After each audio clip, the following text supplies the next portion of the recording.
Jessica Walsville.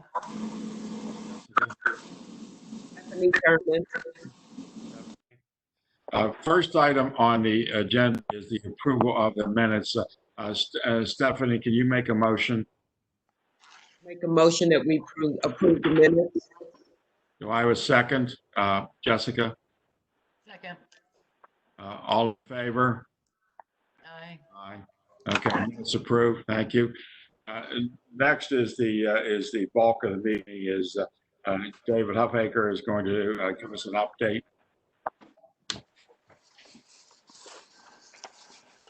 David. Good morning. Good morning, Board Member Tague, members of the Planning and Stakeholders Committee. I'm David Huffaker. I'm the Chief Development Officer, and I am very pleased to be here with you today to be talking about the long-range plan. I'm going to provide a overview of the long-range planning context, and then Amy Silverman. David, let me interrupt. Can I just want to check? Can everyone hear me? It's a little. It's not 100% correct. At least I'm not hearing it. Hold on, we're working on the sound. How about that? Is that any better? Yes. Okay. Again, I'm David Huffaker. I'm the Chief Development Officer, and I'm pleased to be talking to you today about the long-range plan. I'm going to provide just a brief overview, and then I will leave it to Amy Silverman to get into some of the details. But you may be wondering why, during this pandemic, the Port Authority is embarking on this ambitious plan for the future. While our immediate focus is to ensure that our riders and employees are as safe as possible, no crisis should cause us to be stagnant and not big. In fact, the pandemic highlights the vital importance of our transit service. We must plan a transportation system that is accessible, equitable to everyone, and that is reliable, flexible, comprehensive, and safe. The COVID-19 pandemic presents the perfect opportunity for us to reevaluate the Port Authority's service and ensure that we're well positioned to meet the needs of the county tomorrow and to prepare for the next 25 years and beyond. I'm now going to turn it over to Amy for the plan and planning process. Thank you. David, hold on for 1 second. Please, everybody mute your phones if you're not speaking.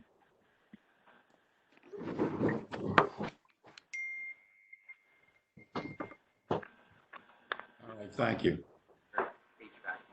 Oh, we do have a little bit of HVAC noise in the background, so hopefully that's not too intrusive. So I'll turn it over to Amy now. Okay, thanks, David. Thank you, David. Good morning, committee. Can you hear me okay? I can. Well, good morning, everyone. As David mentioned, I'm Amy Silverman. I'm the Director of Planning here at Port Authority, and I'm here to give an update on our long-range plan. So our long-range plan is called Next Transit. And been working on branding over the last few weeks, and of course how carry all this out. Getting an echo, so somebody's got to be muted. Somebody mute yourselves. We got an echo. I think I got it. Okay, are we better now? Sounds like it. Okay, great. So I will jump right into talking a bit about with this plan. We have talked about this plan before with this committee, but just to give you a reminder of sort of what we are anticipating doing over the next 12 months. So we're about in month 3 of this plan. We anticipated it being a 15-month long plan, so we are expecting another 12 months or so. All of that is subject to change as we have a different environment than we did 3 months ago when we began. But some of the components of the plan include a public and stakeholder outreach plan. That's going to be a really big component of this project that I'll talk more about in a moment.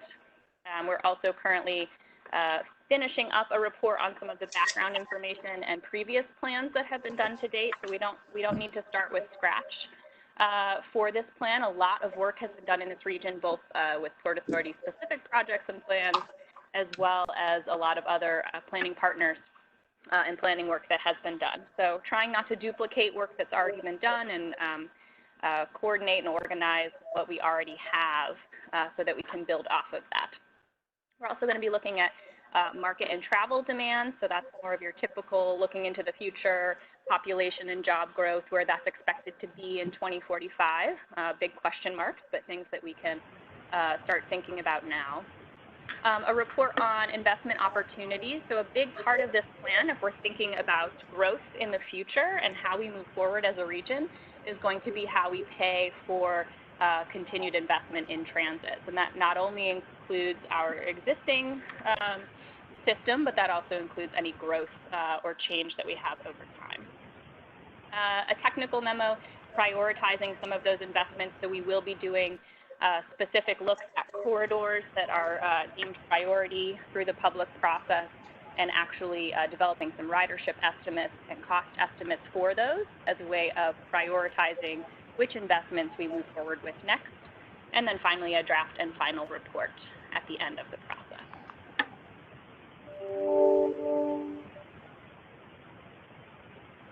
I'm having some slide issues, Jeff. I'm not sure. I think I'm clicked into something. So there will be a very robust public engagement process throughout this plan. It's the biggest component of this plan, and the consultants that we have helping us out with it. There are going to be 6 themes to that public engagement process. And again, I'll talk more about how that process itself might shift, but we are still expecting that these themes stay steady throughout the plan. The theme that we're working on right now, and you'll start to hear more about publicly over the month of June, is the benefits and barriers to transit. So that's summarizing things that we already know, either from prior Port Authority plans and surveys, as well as other local and national surveys about what we all know the benefits of transit to be, and what some of the barriers are here in the Allegheny County region. Then starting to get into where do people want to go? What are the gaps in the existing system? And where do people either feel or know they can't travel to today, or maybe can't travel as quickly as they'd like to, or as frequently as they'd like to, and starting to think about how transit might be able to fill some of those gaps in the future. Then looking at those specific prioritized areas, we'll start to look at which ones are most important, start to look at funding strategies for how we pay for those future corridors of transit. And then finally, a sort of did we get it right at the end of the process to make sure that our public engagement throughout has been robust, and the public really feels ownership over this plan and over our roadmap for the future. Welcome to Bell Conferencing Solutions. Please enter your conference ID followed by pound. So that outreach, we are very committed to making sure that that outreach is very robust, regardless of how that might look now, and including all different types of demographic groups that we serve or that may be future riders here in Allegheny County. So that includes people across various incomes, across different employment types, across all races, ethnicities, languages, neighborhoods, geographies. We obviously have a lot of different sort of micro-geographies here in the region with 130 municipalities and 90 neighborhoods in the city of Pittsburgh. And then making sure that it's applicable to all ages and abilities. That includes both physical abilities, mental abilities, technological abilities. So we really want to make sure folks feel that they can participate in this process. I added the note about technological abilities here specifically because it is easy for us to slip into a virtual engagement strategy now that it's difficult for us to all be physically together, but we do need to be cognizant that not everybody uses the internet or has access to the internet or some of these other technological platforms as the rest of us do. So we need to make sure that we're transparent about that as we go, and reaching out physically when it's safe to do so, and in ways that encourage people who might not have those capacities at home to still be part of the project. So what might that mean? Find out on our next slide. So our engagement toolkit, so what are sort of the tools that we're going to be using to engage the public, has shifted very significantly over the last 6 weeks as we started this public engagement plan for the long-range plan. There are a few pieces that we had anticipated doing that we still plan to continue doing. So that's a lot of the online engagement. We will have a website for this plan that will kick off next week. That will continue to be a big part of the process, and we'll look to people's input via that. platform. Also on the screen here, if you can see it in the lower left, is a picture of something that our consultant team, Michael Baker, developed called a meeting in a box. Those are going to be even more important now than we originally anticipated. So those will be activities that we may be able to mail out to a small community group or other small groups that might be meeting in acceptable sizes to be able to participate in an activity more physically without necessarily having to have us be in a large group all together. So those will be important. We've also sort of pivoted some of our online engagement tools to be more focused on a particular tool called publicinput.com, which uses a lot more text-based survey methods so that people without smartphones, even if they just had a non-smartphone, would still be able to participate in surveys. So we'll continue to modify and evolve that plan as we go here and as best practice changes for how we can all be together or how much we have to physically distance. Finally, this is just a brief overview of that planning process. Those 6 public engagement themes are sort of set throughout the next 12 months. We're on the sort of red row right now with the yellow star on it, and about end of month 2, beginning month 3 of this process, where we're really going to be kicking off some more broad public engagement, and then you'll see broad engagement throughout every 2 or 3 months or so. Taking us to next May or June when we hope the final plan will be available. Obviously, that's all a bit subject to change, but we're very committed to staying on our original timeline as long as we can make sure we hear from the public as much as we'd like. We do have a few different stakeholder groups that will be part of this process. One is a steering committee, which is mostly composed of our planning partner agencies like Allegheny County and the City of Pittsburgh, and the Southwestern Pennsylvania Commission, but we also have a larger stakeholder group that's made up of more than 100 organizations. So that stakeholder group did convene on Tuesday of this week. We had almost 100 people on our Zoom call, so it was a success, and so much as virtual participation can be a success, it's certainly different than we anticipated, but it was great to have everyone participate in that. That includes major institutions, universities, our advocacy groups, other transportation organizations, our partner agencies, major employers in the region, and a lot of other nonprofits that have an interest in transportation or ensuring people have access to public transportation for other needs such as food access or job training access. So some examples there on the screen of some of the brainstorming and mapping that's been sort of started to get kicked around by those stakeholder groups and thinking about values and those benefits and barriers to transit, and then starting to even get into a bit of some of the gaps that some of those stakeholders see in our system. So we'll continue to do that in June. We don't exactly know what that looks like yet for broad public engagement, but we are hoping to take that to the general public so that they can start to weigh in on some of those benefits, barriers, and gaps. So with that, that concludes my presentation. I'm happy to answer any questions from the board. Thank you, Jeff, or David, and Amy.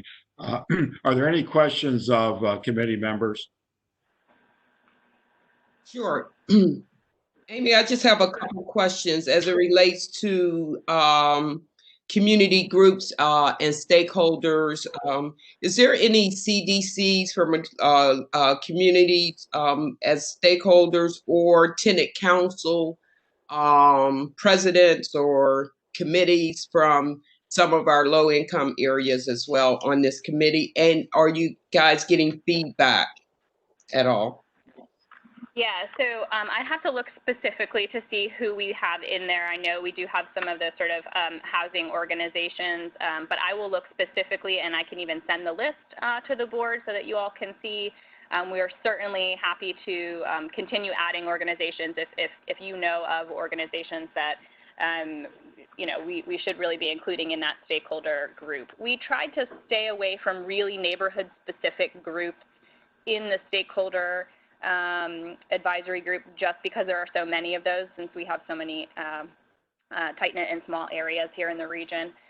So we did try to capture more umbrella-type organizations, but we did try to be very inclusive in thinking about communities that might be at risk, or might have higher need for public transit services. So happy to send along the list, and if there's any additional input you want to have us add, we're happy to do that. Fantastic. I look forward to receiving it. Absolutely. Okay, Jessica, you have any questions? No, I'm good, thank you. Okay. Hey, Hold on a second. Go ahead. I'm sorry, John. I just have one other question. Sorry. Amy, I think I just forgot what it was. Gaps. Oh, as far as the schedule, you said you're in the red now. Could you send over a breakdown what the where you guys are and so far some more information on it? You spoke briefly about being in the red on the schedule. Yeah, and by red, that was just because each row had a sort of color code to it. So red didn't by any means mean anything negative there. But No, yeah, no, we will I know. cover this yeah. Just for folks who couldn't see the screen, I wanted to make sure they didn't misinterpret. But yes, we will send over the schedule. I will say the public input plan, which is being finalized right now, and once it is final, we will put that on the long range plan website as well, so that all the public can see it. The calendar we have kept somewhat vague, more vague than we anticipated keeping it at this point, and that is because we simply are not exactly sure yet what broad public engagement is going to look like in a virtual environment. We want to make sure that we are thinking about folks who cannot engage virtually and how to get their input safely. So it is generic at this point in the public engagement plan, but we are hoping to have a more detailed plan of the next 3 months relatively soon, which we can also pass along when we have that. Fantastic. Thank you. Any other questions that you forgot, Stephanie? No, I'm good, John. Thank you. Any questions of other board members? Okay, seeing no additional questions, do I have a motion, Jessica, to adjourn? Motion to adjourn? Do I have a second? Second. Okay, thanks, Stephanie. Okay, so the meeting stands in adjournment until our meeting next month. So thank you very much for joining the Planning and Stakeholder Relations call. And I guess then now we're going to move over to the Finance Committee. Is that the deal, Jeff? Yeah, that's it. Hey, this is Jen. I believe I'm taking over the Finance Committee for Ann today. Can you guys hear me? Yeah, you're coming fine, Jen. Okay, if you'd like to begin, do we need to call the roll again, or do we already establish who's on the line from all members? It's a different committee. I think the last time John just took the committee members, so yeah, you should probably get a roll I'm going to call roll for, I guess it would be the committee members. I think it's just me and Austin and Ann, right? So, and I think Ann's not on the line. Did we identify all the other members of the board that are on the line, or do we need to do that, or We didn't, but it probably doesn't hurt. Okay, obviously Jeff's on the line. I hear Stephanie's on the line. John's on the line. Anyone else on the line? Lori, I think. Jessica's here. Michelle, I'm here. Okay. Thanks, everyone. Okay, we can move forward. You want to move the slide deck, please?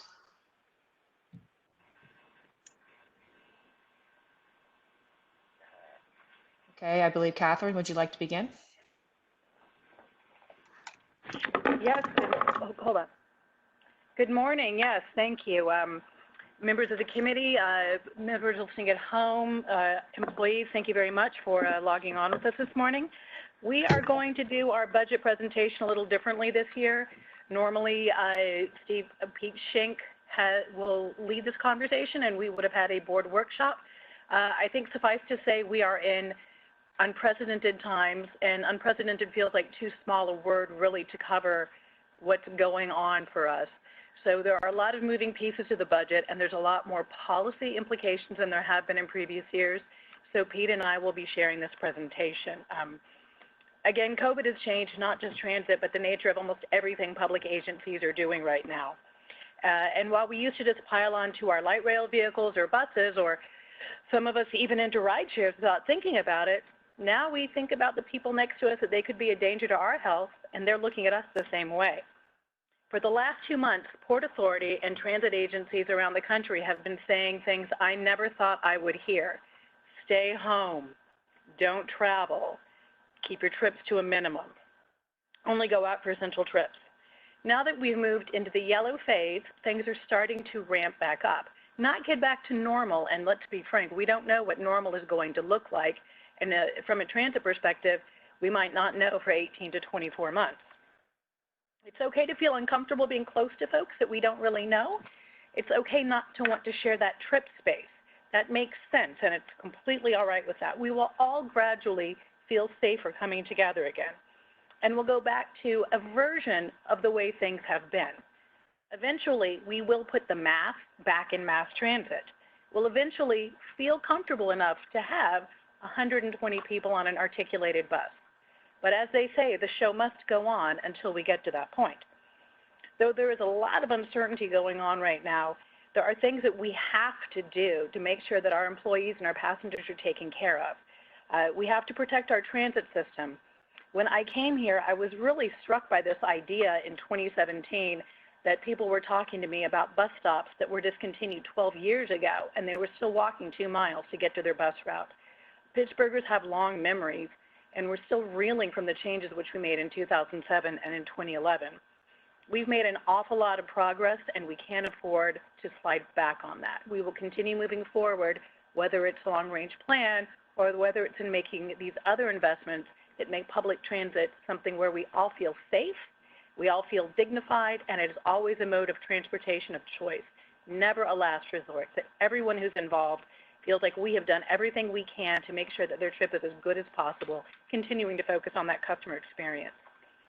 Now, we're very fortunate in that we have the CARES Act funding, and as an organization, Port Authority cannot thank our federal elected representatives enough. Representatives Doyle, Lamb, and Reschenthaler, and Senators Toomey and Casey. The CARES funding allows us to hold on to our semblance of normalcy as we see what's going to happen with funding sources and we see what's going to happen with ridership. So when we have to make tweaks to the system, we make them from a position of knowing what's going on and having all the data in hand and working with our community to make these changes with consensus. CARES Act funding will replace fare and parking revenue that we've lost and will continue to help us stem these gaps in funding until we see where ridership is going to stabilize. Right now, it's being used to pay for overtime and sanitation supplies, which are new with COVID. You'll see an expansion of that in this budget. We've been doing a lot of cleaning on overtime. That's not sustainable, both for the budget and for the folks who are working all these extra hours. However, no bus or train will go out if it hasn't been sanitized. No maintenance workers asked to get on a vehicle to take care of it until it is sanitized. And we will only put out trips once we know that we have enough staff to make sure every trip can be covered.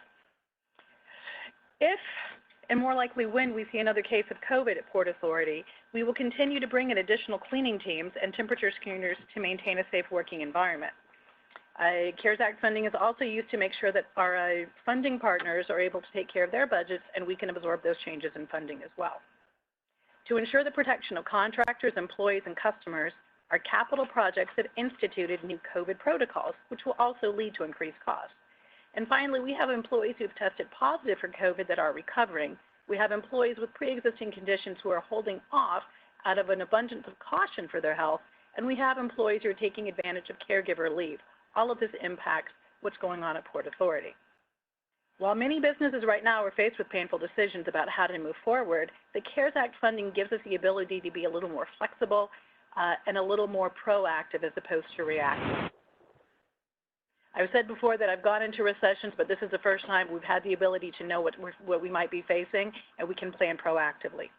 Again, we can't thank our federal legislators enough, and with that, I will jump into our budget presentation. A lot of these are things which we've already hit on. There's a lot in flux right now. We know, for instance, turnpike payments are in question. PennDOT is advising we may or may not receive the first payment for this year, and then we'll see where we go from there. So we will bring you a capital budget today. You will probably see an amended capital budget in the future.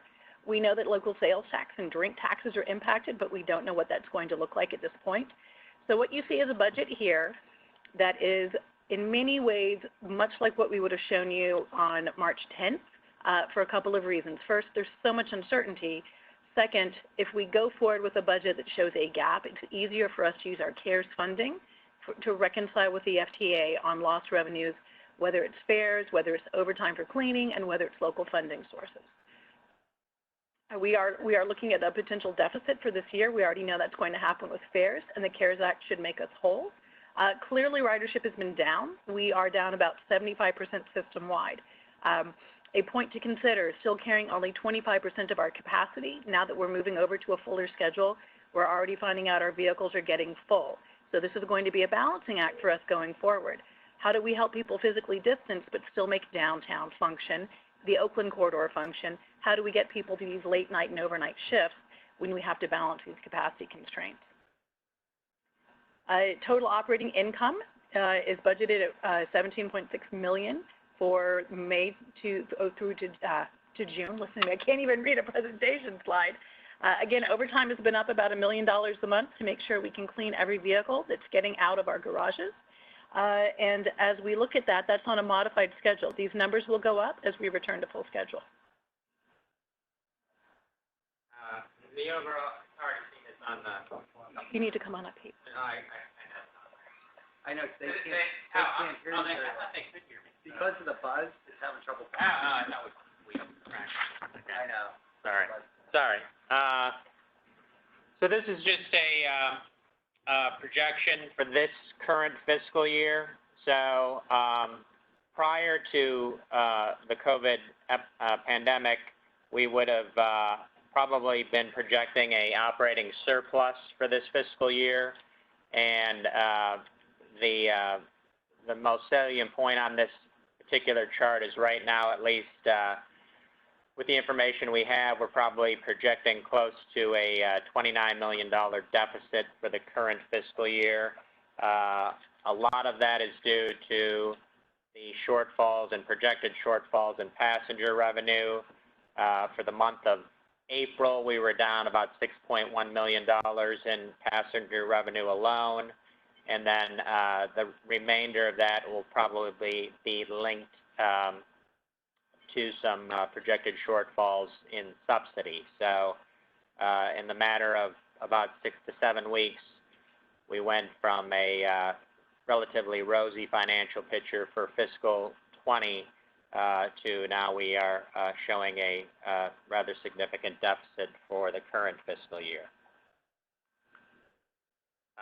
Then turning now to the fiscal 21 operating budget, and as Catherine's already alluded to, we are scheduled to resume front door boarding June 1st, and we will begin taking fares the second week in June. And the way this is structured for 2021, since our April meeting, we've been in consultation with the FTA. We've also had some meetings with our friends at SEPTA in terms of how they were going to structure their fiscal 2021 operating and capital budgets.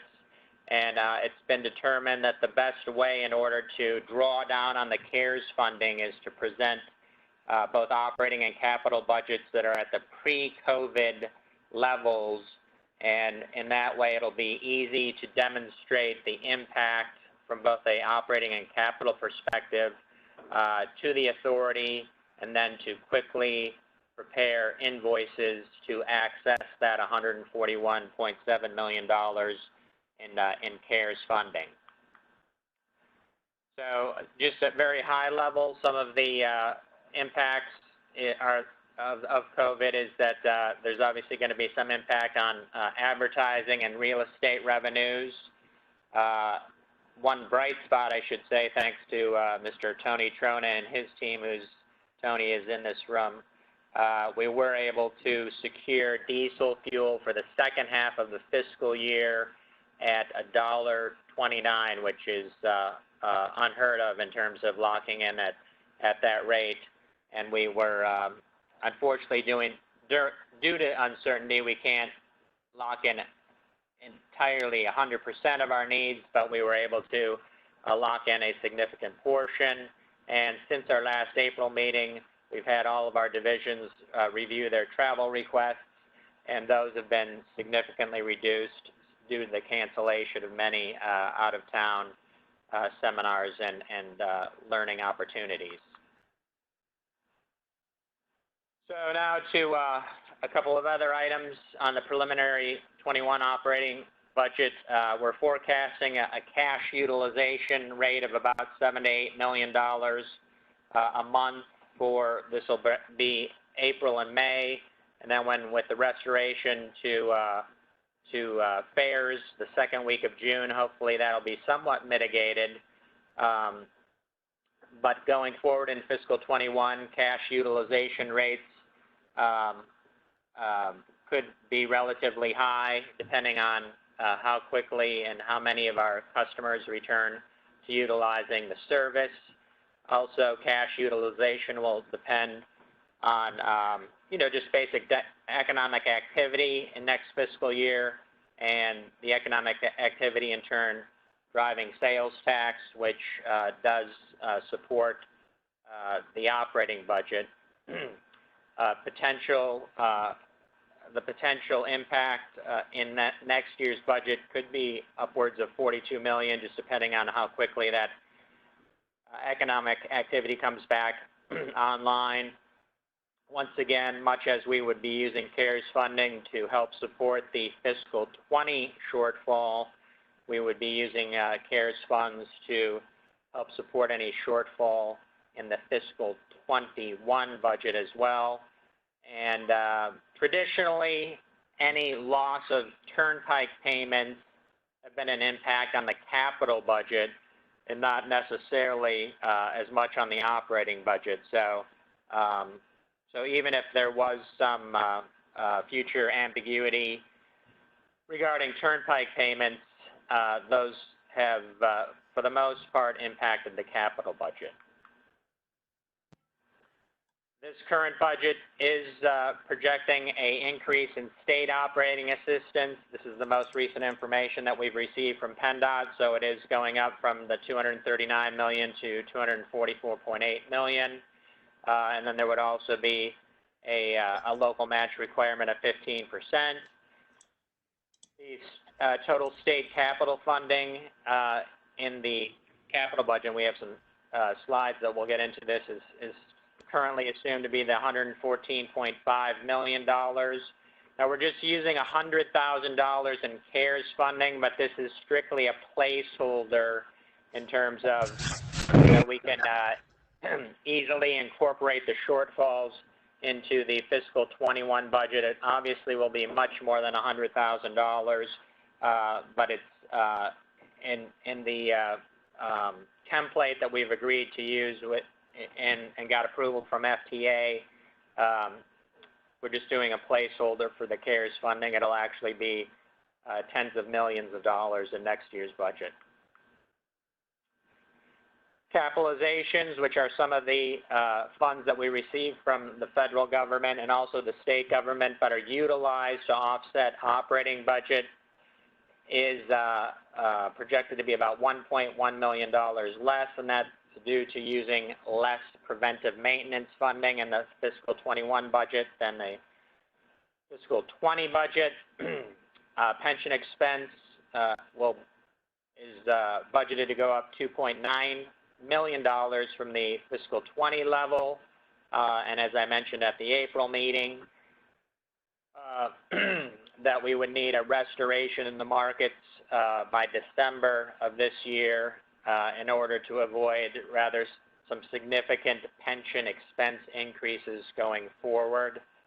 And our operating reserves are at $131 million, and just depending on how quickly we can access the CARES funding, we would hope that we could keep operating reserves close to that level at the end of June of 2020. Some of the other items that are included in the 21 budget, we do have a projected increase in there for the contract with ATU, which is due to expire, and we're in consultations and negotiations currently. And I won't steal Mike Cetra's thunder, but we've come to an agreement with the IBEW employees, which is included in the fiscal 21 budget. We do have a merit program for non-represented employees of 2.75%, which would match the amount that's included or projected for the ATU contract. We have gotten responses to the healthcare RFP, and we were working with our healthcare consultant to review those responses. And we do have a placeholder in this budget of a 10% increase for medical coverage. I already mentioned the pension expense, so I won't belabor that. And in terms of looking at it at a very high level from an expense perspective, traditionally, this is a people business, so it's salaries and wages and benefits. And this is, well, we haven't quite gotten to the point yet, but you'll notice that the benefits are almost equal to salary and wages. So with the trajectory, I would imagine that next year would probably be the first year where the benefits would exceed the salary and wages. From a operating sources perspective,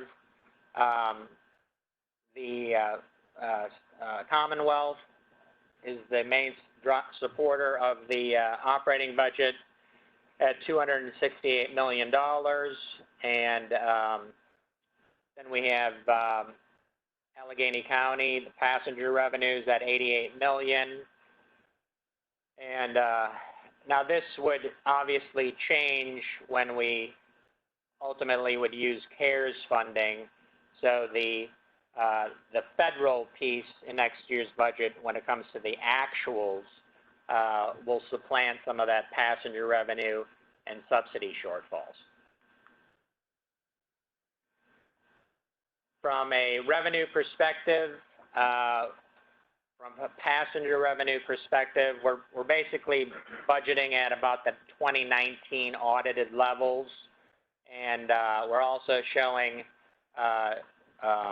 no impact on contracted services with our UPass partners. So obviously a lot of that will depend on what decisions are made for students returning in the fall to some of our partners in the UPass program, Pitt, CMU, and Chatham. I should also mention that we're budgeting access at pre-COVID levels, and once again, that will just help facilitate access to CARES funding and be able to show the impact of the pandemic on our financial situation and access those funds that much quicker.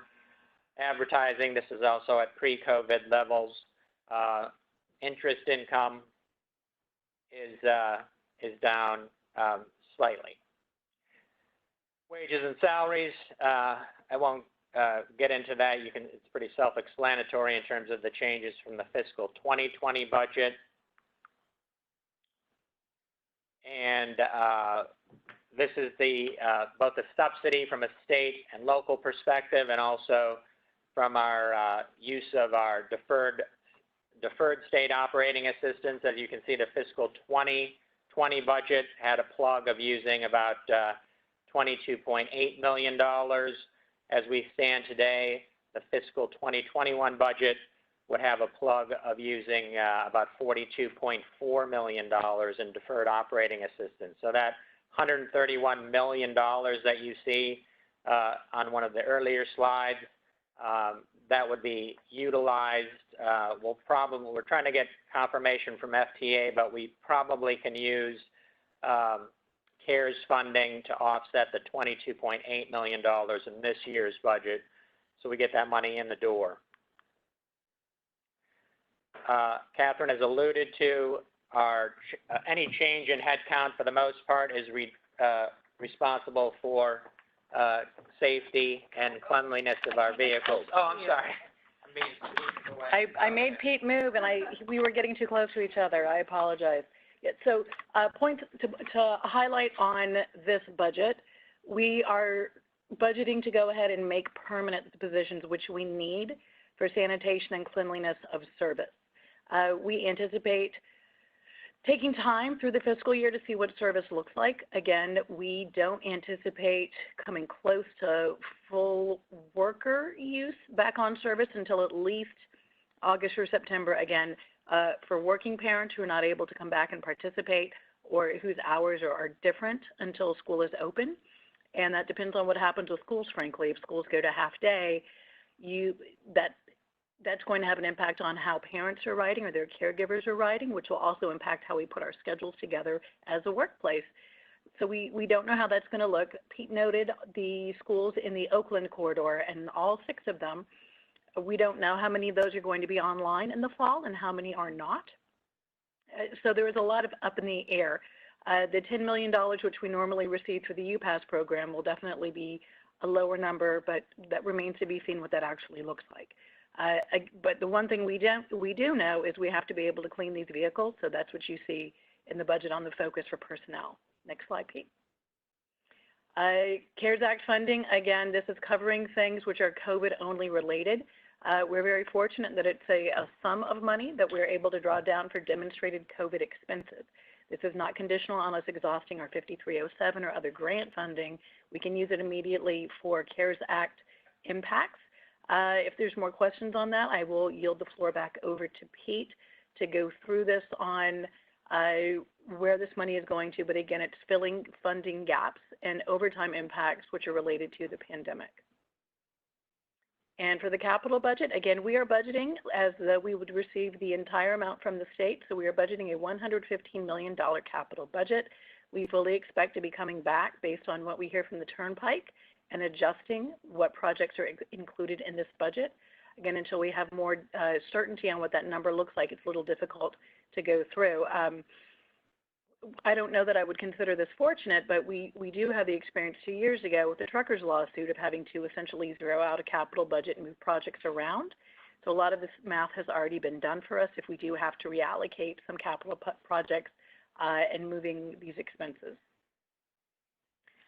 And if you want to walk through any of these, Pete, you're welcome to. I would like to flag that the BRT project, we do have $32 million in this year's budget for construction. A lot of that goes to partial acquisition and right-of-ways. Clearly, before we start buying land for our BRT project, we'll be sitting back down with our partners to make sure the funding that we're looking at is secured. And let's use BRT as one example of how COVID is going to change how we do projects. The BRT project had previously anticipated shelters very close to what we currently use. In a post-COVID reality, we need to be budgeting for more open air, more circulation, and the ability for folks to get a little more distance. We also had varying widths of sidewalks programmed to be reconstructed in the BRT program, and it behooves us to go back and look at where's 4 foot, should it be 6 foot, can we get wider areas? Do we need to have areas where folks have more buffers around each other? We had always wanted to get the BRT corridor up and running with all fare payment being collected before you get on the vehicle, which means you could use a front door or a back door, but do we need more ticket vending locations? Do we need more remote loading locations? Do we need to expand the footprint for Wi-Fi so you can get a little farther away to reload your fare media? So these are questions that will be factored in as we look at what we actually are building for BRT, and that's just one example of how COVID is impacting our decision making. We are, of course, continuing to replace buses. It is always in our best interest to keep these on a 12-year cycle rather than hang on to them for an extra year. You think you save money, you spend more on maintenance in the long run. We've seen that at Port Authority. We've seen that nationwide.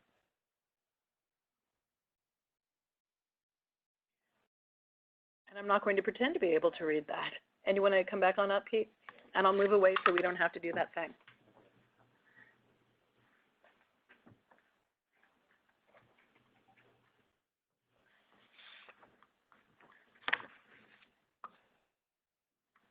So this just breaks down some of the various funding units and also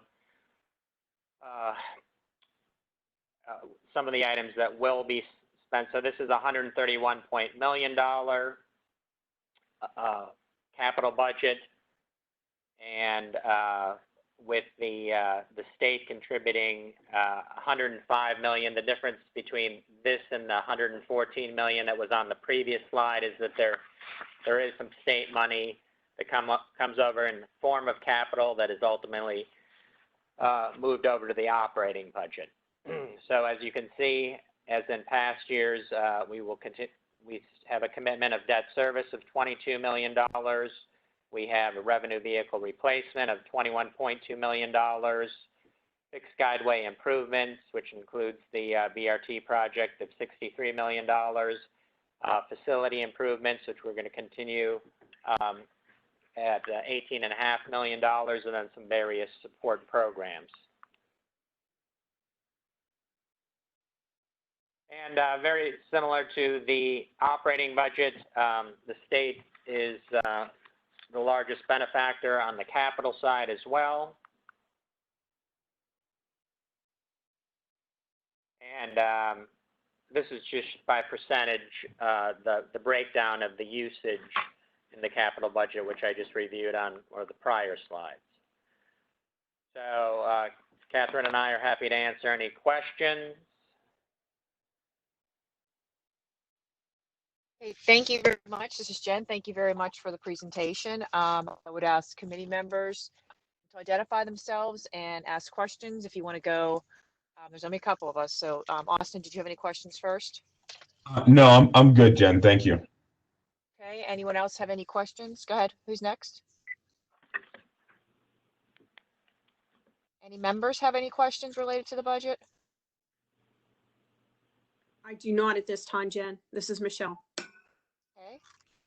Stephanie, Lori, yes, Jeff. This is pretty complex stuff, and I actually want to commend the staff because it's very smart. A budget standard to what you expect your operations to be non-COVID, because you don't know what's going to happen, and it's better to have that appropriation there for funds to come in, to assist, et cetera. So I commend you for doing your work and talking to your peers.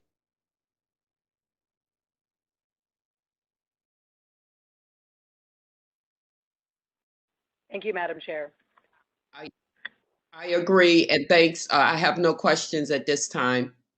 Good job. It's a solid budget. I just hope we can get there. Does anyone else have any more questions? Just a point of order, since the question has been raised in the chat from Laura. Okay. All right, please.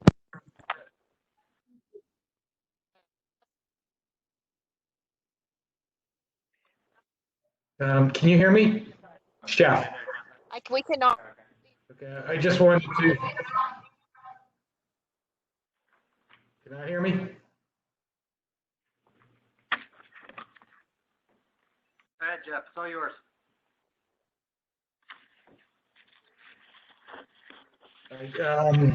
I just wanted to make a comment because a question has come up from the public, from Laura Weens, that whether or not we were taking questions regarding the committee presentation. I just wanted to make it clear that it's not the practice during the committee meetings to take questions from the public. Those would be reserved for the full board meeting next week.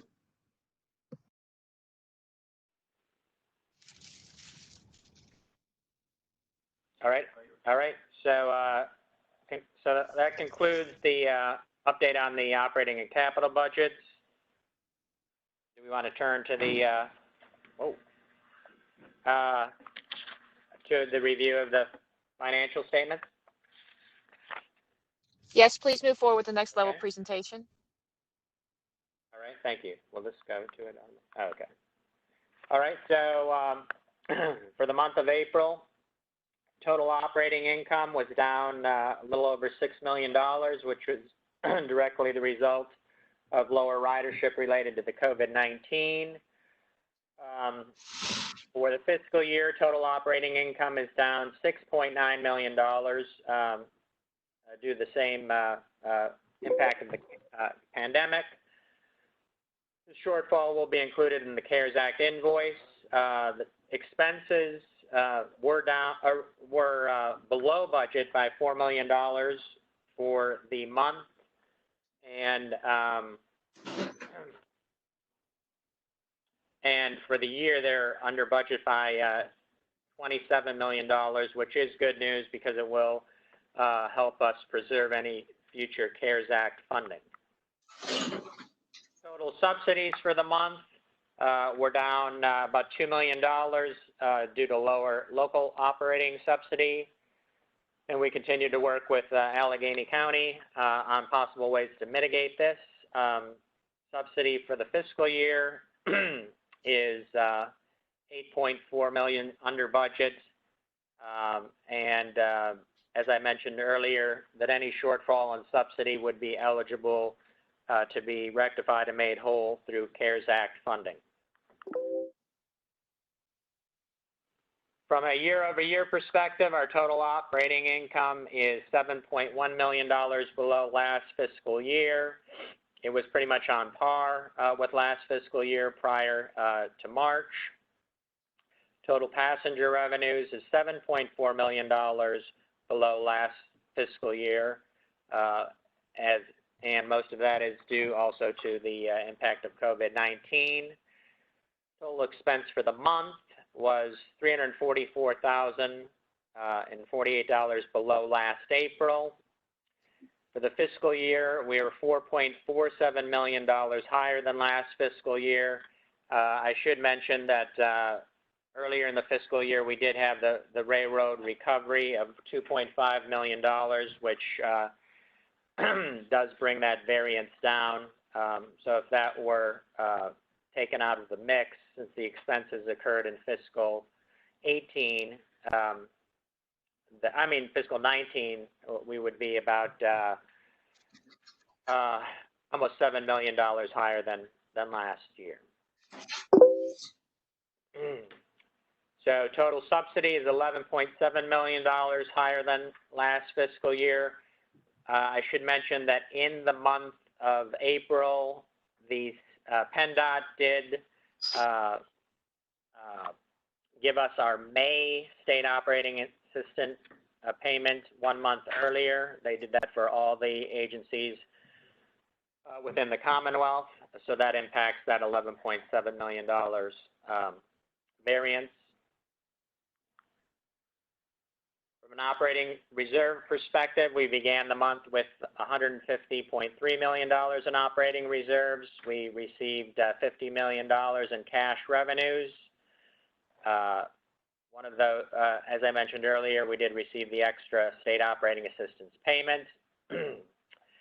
Cash payments out the door were $34.5 million, so we ended the month of April at a cash position of $165.8 million. Any questions on those?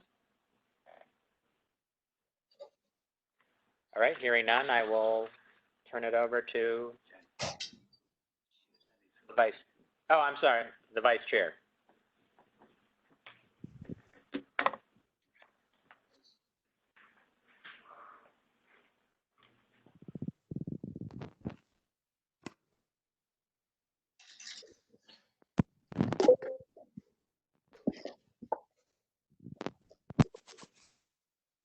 Good morning, Jen. Does that conclude your meeting then for the finances?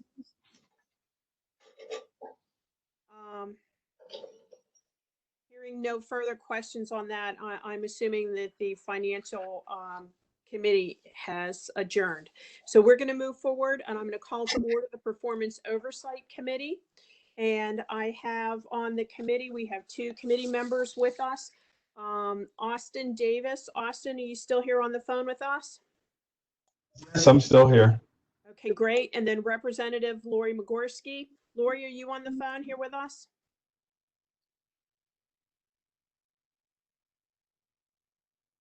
I may have muted her by accident. That's okay. You can unmute her. And what we're going to do then is if what I'll have Representative Davis do and Representative Mizgorski as we go through with our agenda, we'll make sure that we exchange and do a motion to move forward and a second, and then we'll take a vote. We have 4 resolutions this morning that we are going to move forward if they pass to the board meeting, which will take place next Friday. So with that, the first item will be approval of the meeting minutes of the April 16th Performance Oversight Committee. So can I have a motion, Austin, to approve those? So moved. Lori, are you available now? This is Lori. I second. Okay, great. All in favor, say aye. Aye. Aye. Okay, motion carries. Aye. Thank you. Moving forward then to our proposed resolution. So our first item this morning is Mr. Tony Trona with the awarding of bids, and you have your slides that are up there. And also, as Tony gets started, I want you to know that we do not take questions from the public. It is not our policy to do that. We only do that with the stakeholders meeting. So good morning, Tony. How are you? Good morning. I'm fine. Thank you, Madam Chair. Good morning, committee members. I have one item for your review and presentation to the full board for approval. Replacement parts body. The bid was publicly advertised and our e-business documents were distributed. We had 8 firms accept our invitation with 6 bids that were received for these replacement parts for our coaches over a 2-year period. It's our recommendation that the contract be awarded to the low responsible bidders who submitted a responsive bid. Muncie Reclaim and Supply, 5 items, an estimated amount of $47,316.20. Aftermarket Parts Company, 6 items, estimated amount of $74,492.80. This price represents a 5% increase over the previous contracted price for these items over 2 years ago. That concludes my report. Thank you, Mr. Trona. Do I have any questions from either Austin or from Lori? None for me. No. Hearing no questions, could I have a motion and then a second? So moved. Second. All in favor to move this resolution forward to the Friday boarding meeting, please say aye. Aye. Aye. Any opposed? Aye. Thank you. Okay, so the motion carries for the awarding of bids with Mr. Trona. The second authorization we have today is to establish a 4-year budget with TransDev Services with Mr. David Huffaker. Good morning. How are you? Good morning. I'm doing very well. How are you and the rest of the board today? Happy to be here. So good morning, board members Amanek and members of the Performance Oversight Committee. The resolution before you today covers our professional services contract with TransDev Services, Inc. for their administration of our Access Paratransit service. The contract was originally approved by the board in April 2017 for a 5-year term. However, the provisions of our oversight specify that we review and approve a not-to-exceed amount for each fiscal year of the contract. This resolution would authorize the 4th year of that contract, which would be effective July 1, 2020. We have conducted negotiations with TransDev and as a result recommend a proposed not-to-exceed amount of $2,716,900 for the services. The proposed FY 2021 total not-to-exceed amount represents a 1.8% increase when compared to the costs approved for the previous year of that agreement. With that, I respectfully request a do-pass recommendation from the committee to the full board for this resolution to authorize a budget for TransDev for a not-to-exceed amount in the amount of $2,716,900. With that, I'd be happy to take any questions you might have. Questions from either Representative Davis or Representative Ms. Gorski? No, no questions for me. Hearing Not at this time. Thank you. No questions, then if I could have a motion and a second to move this forward to the board meeting on next Friday? So moved. So moved. Second. All in favor, please say aye. Aye. Aye. And any opposed? Okay, hearing none, that motion carries to the full board meeting. Thank you, David. Thank you. Moving forward to item C, which is authorization to adopt the collective bargaining agreement with the International Brotherhood of Electrical Workers, Local 29. Mr. Mike Cetra. Good morning. How are you doing? Good morning, Madam Committee Chairwoman, committee members, and members of the public that are participating. Hopefully you got to see my very patriotic mask this morning with the flag on it.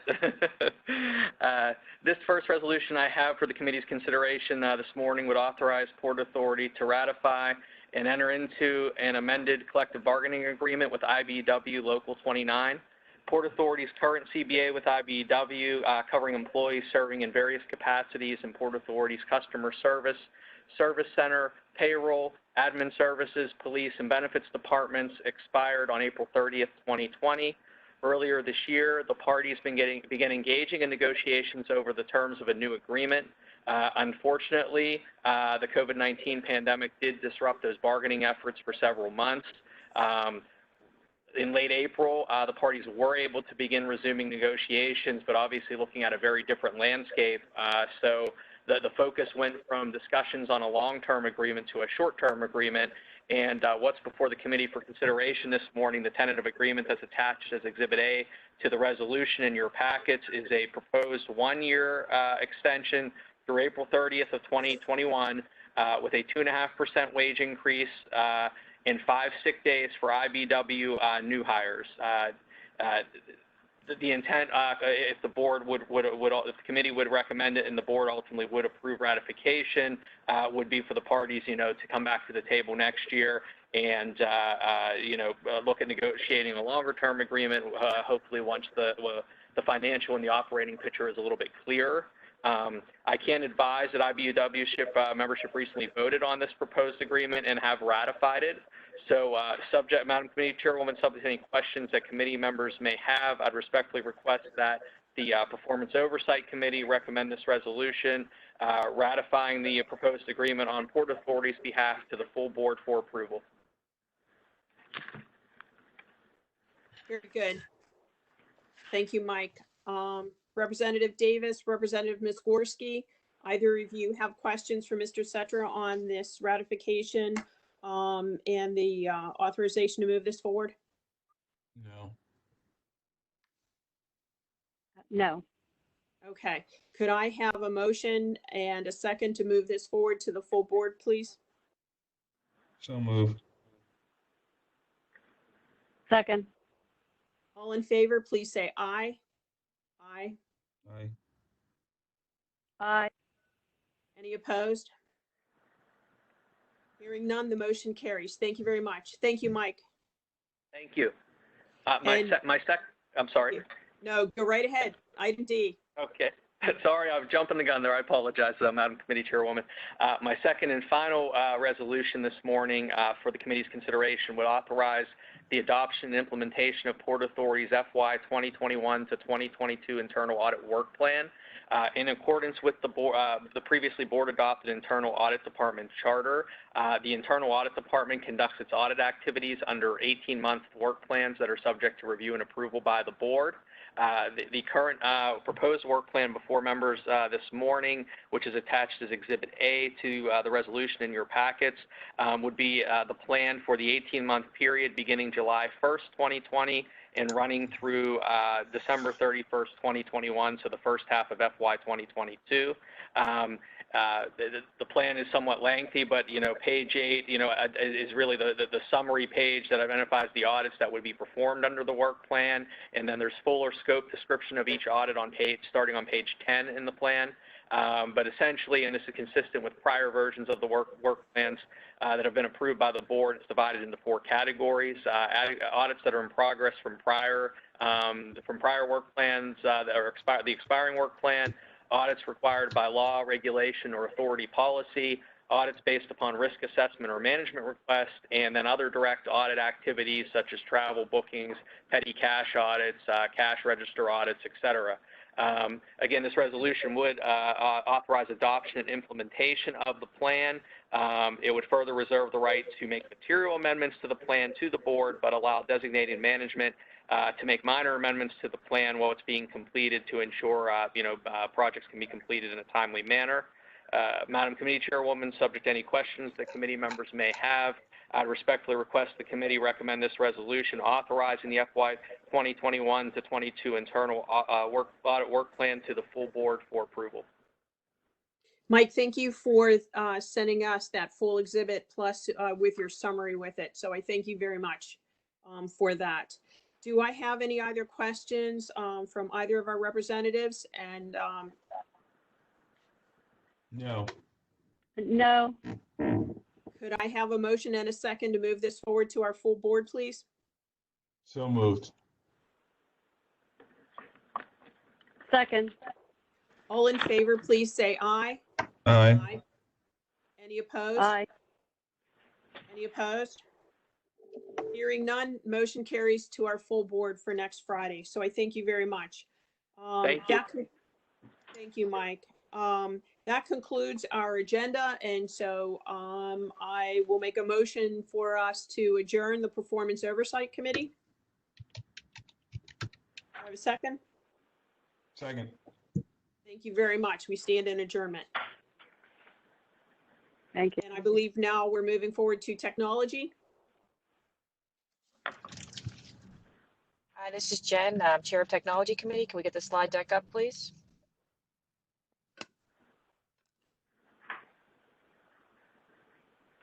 It's ready for you, Jen. Do you want to approve the minutes from last meeting? Okay, I'll take a motion for committee members for the approval of the meeting minutes from our previous meeting. May I have a motion, please?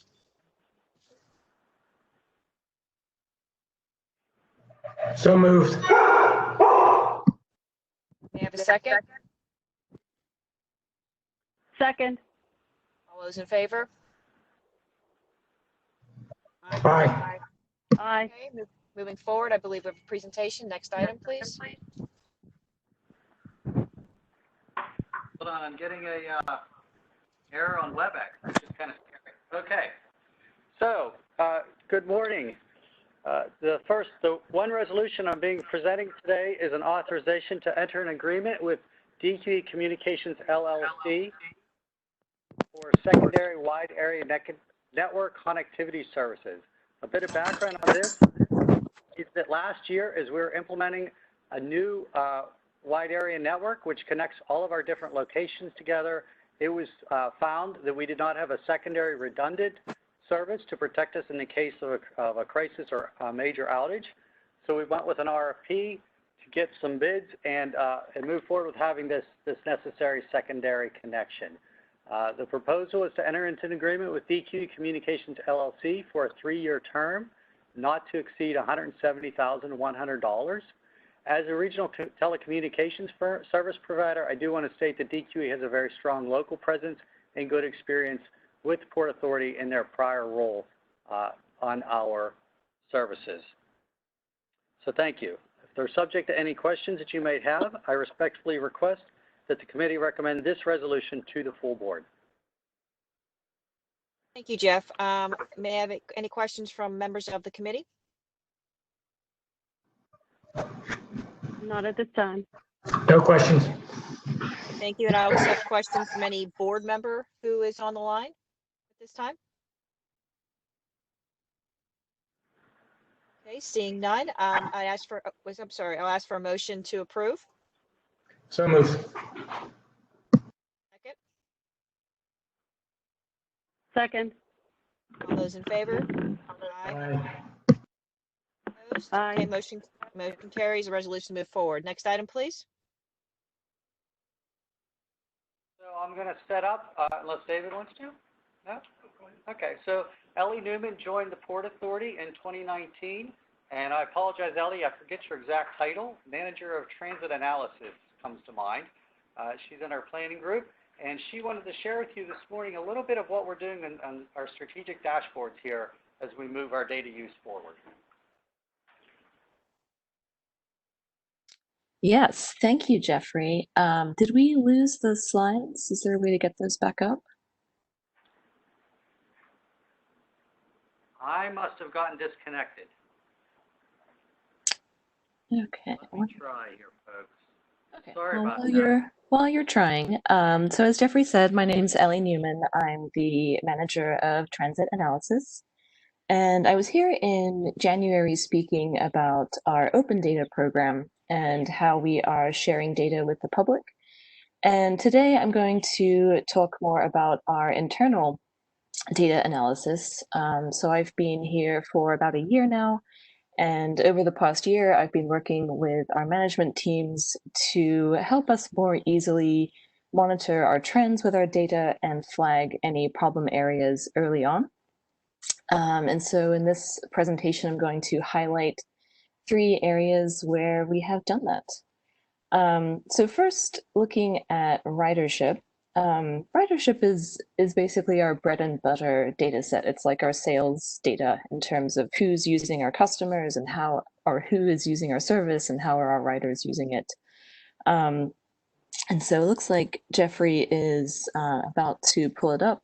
But the way that we used to, if you can go back one, Jeffrey. So the way that we used to share, yeah, that's the one. The way that we used to report on our ridership, as you can see, it's literally just pages and pages of numbers. We just kind of compared the most recent month to the same month the previous year. And if you wanted to see how ridership was changing over time, or if you wanted to look at, what was our biggest change in ridership or biggest increase, you would have to literally read every single number to be able to comment on that. So obviously not the most effective way to keep an eye on what our trends are. So moving to our new system. So as you can see here, it's extremely visual. We have everything sorted by the percent change versus the previous fiscal year. And so you can very quickly and easily see what routes are doing well and what routes might be losing ridership.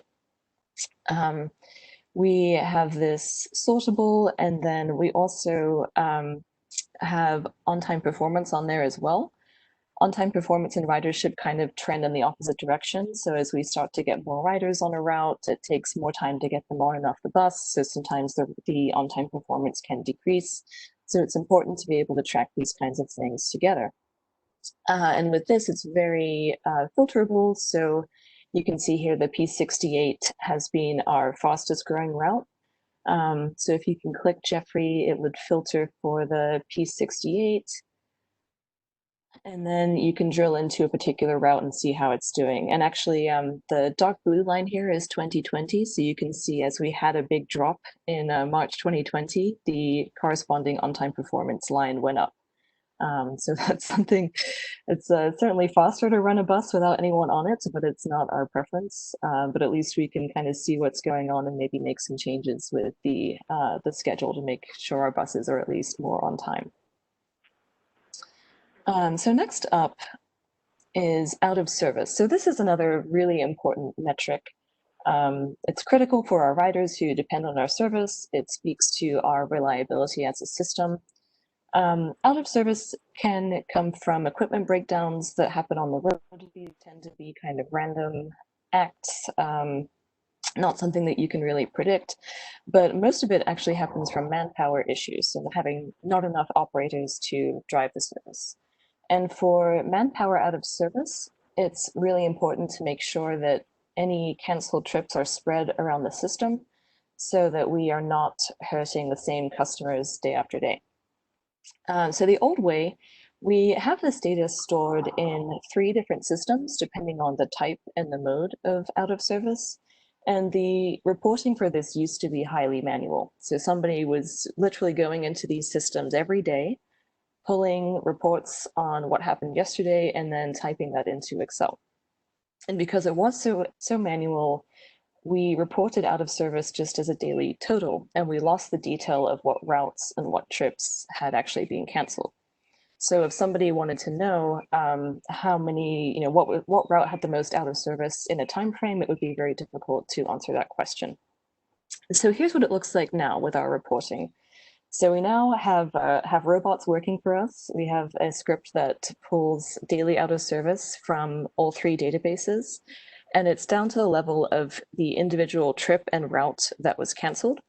So we've freed up literally hours a day of manual reporting, and it's much clearer to see the trends. So now we have, as we did before, we have that daily roll-up to show what days had the most out of service, what the average was over time, but then we can also drill in and see what routes and what trips were most affected. So here we can see, I'm not sure if everyone can read that, but the highest route here was the 79. So in the time frame that we have pulled up, about 5% of scheduled service was canceled. And so if we filter into that, we can see what days that might have happened. So Jeffrey, if you could click one more time for me.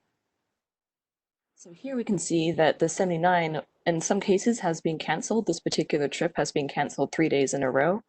And so this might speak to maybe somebody was, whoever was assigned to drive that route was out on vacation 3 days in a row, possibly.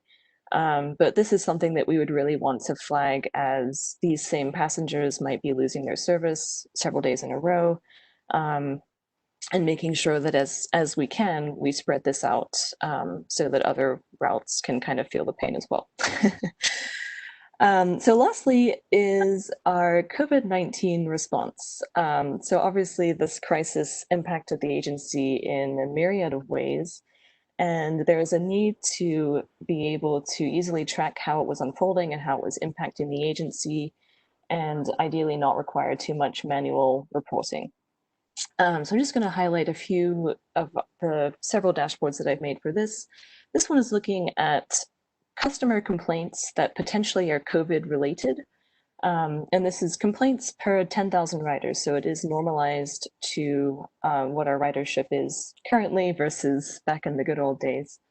We don't really have a way to tag complaints for being COVID related, but here we are highlighting complaints about things like crowding and frequency, toss-ups, verbal abuse, other abuse that might have happened as there were maybe some operator-passenger conflicts with the new policies. And so you can see that around mid to late March, we were implementing a lot of changes and there were a lot of complaints. And then we kind of moved into April, things kind of settled down a bit so that we can use this to make sure and monitor any spikes and issues that might be happening, as well as see things by route.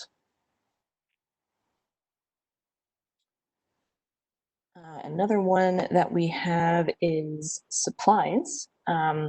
So our purchasing department has been very busy with purchasing all manner of PPE, and it can be difficult to kind of conceptualize, you know, if we have 10,000 masks, what does that actually mean in terms of how many do we go through a day or a week and how many do we need? So this is just a super simple way to see how many weeks of stock do we have for all of these items. And then anything that would drop below 2 weeks of stock would be flagged in yellow. So we can use this just to stay on top of things and make sure that we're not running low in any area. Then lastly, I believe we have crowding. So crowding, you could argue, is now a more important data set than ridership. Crowding used to be just an annoyance, something that you dealt with as you're on a crowded bus, but now it's really critical for our rider safety and people's perceptions of how safe we are as an agency. So what this dashboard does is it takes, for every one of our trips that's gone out, it takes the highest passenger load at any point on any trip and plots it to show if we ever went over our new capacity limits for our various bus sizes. I do want to say that this uses raw, unaudited passenger counter data. So sometimes it does glitch, sometimes it doesn't count people as they get off. And so the load on a bus could show higher than it really is. But with this, we can really see what routes have the most crowding, what routes have the most issues, and then see which trips seem to be having the most problems. Right now we're looking at the 48, and then from the Route 48, you can see that on average about 13% of our trips have gone over capacity at some point. Then if you drill into any one of those trips, you can then see what the highest load was on those trips. It looks like this particular trip was over capacity almost every day in this in this particular example. So maybe that speaks to an operator education issue. Maybe it speaks to a vehicle issue. Maybe this is the last trip of the night and they're just trying to get everyone home. But it helps flag any issues that need to be resolved on the service side. So hopefully that gives you a flavor of how we're using data.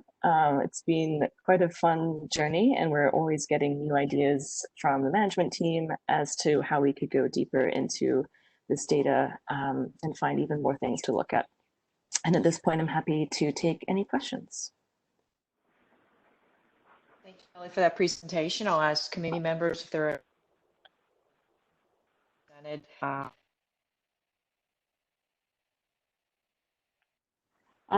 Yes, this is Lori. Thank you for that information.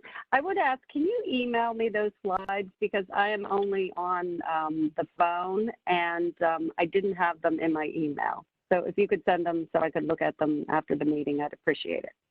Sure, we'll make sure you get them. Representative Ms. Gorski, I did send those slides last night. Unfortunately, there was a firewall issue, but you should have them in your email now after you get off the call here.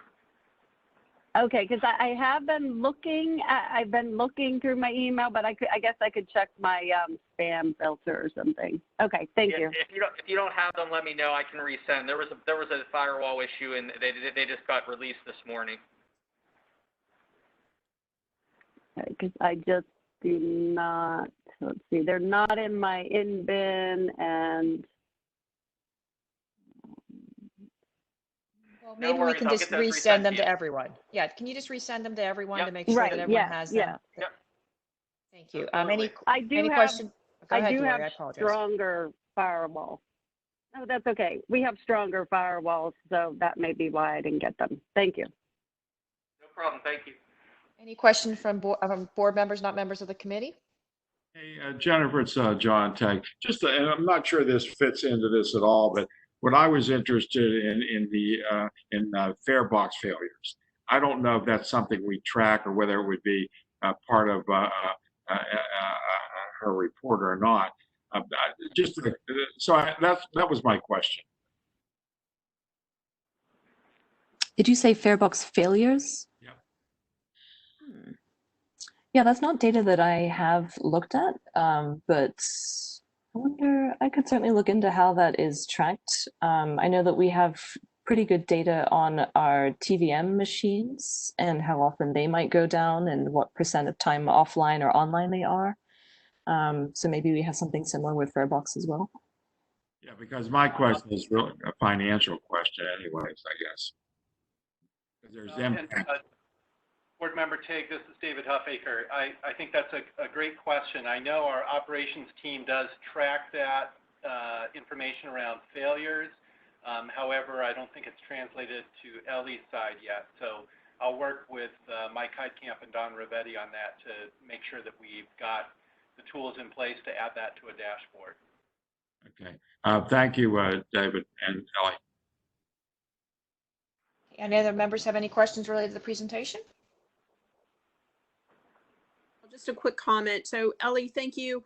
I like the way that you're looking at the information. So it's just not a static piece of information, but it's coming with a variety of questions. Like you had mentioned in your example, is this the last trip of the night? Why is it overcrowding? Is it because of whatever? And that's a great way for us to look at it, especially as we're moving forward through COVID-19 and looking at recovery issues or new change in lifestyles and habits. It's a great way to look at it with multiple questions. Thank you very much. I appreciate it. Thank you very much. I also like to commend the data team and the Port Authority in general, because the more efficient you make your data collection and presentation, the more time is freed up to do other services and are important to the agency. So great job in cleaning things up and making sure we can do it as efficiently as possible. I don't believe there's any other agenda items. Is that correct, Jeff? That is correct. Okay, seeing no other items, I'd like to motion to adjourn the meeting. So moved. Okay, second, so meeting is adjourned. Meeting is adjourned. I think, is that it for today, Jeff? I apologize for yesterday. That's okay. I forgot about who you called off and